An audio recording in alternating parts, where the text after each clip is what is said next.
تشکر زیاد. سرود آخری آموزش برای کردن دو مارو با فرمانده رسمی کنند. بعد بازم به آخر میرسیم. سرود آخری آموزش شما. برای چیز داماد. اینجا کلام همین چیز تحقیق کردم.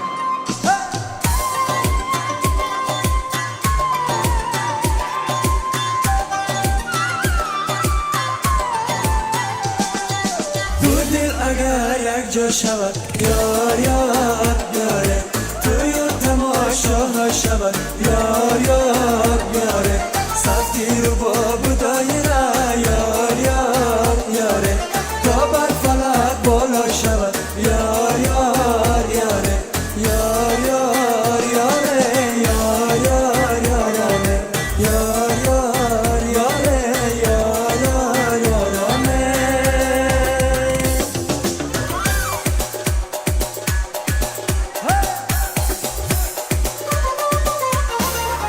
اگر یک جا شود پیو تماشاها شود دل اگر یک جا شود پیو تماشاها شود سفیر با بودایره تو بر فلک بالا شود سفیر با بودایره تو بر فلک بالا شود بداد یاران را سلام آزاد یاران را سلام بداد یاران را سلام آزاد یاران را سلام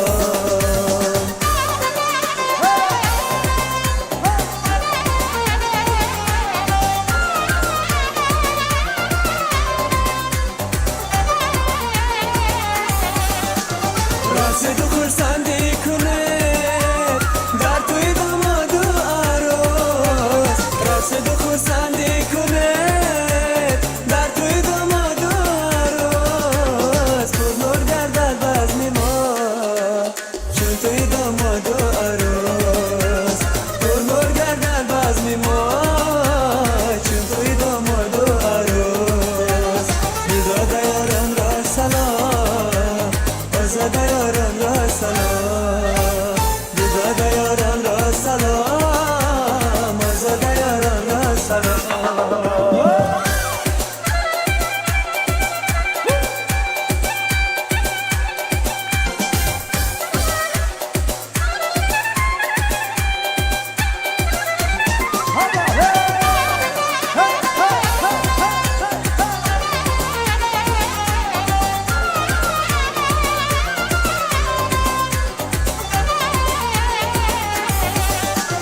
شرمی نروسی نازنین مادر شود ماما شود شرمی نروسی نازنین مادر شود ماما شود داماد نیکو وقتی ما پدر شود بابا شود داماد نیکو وقتی ما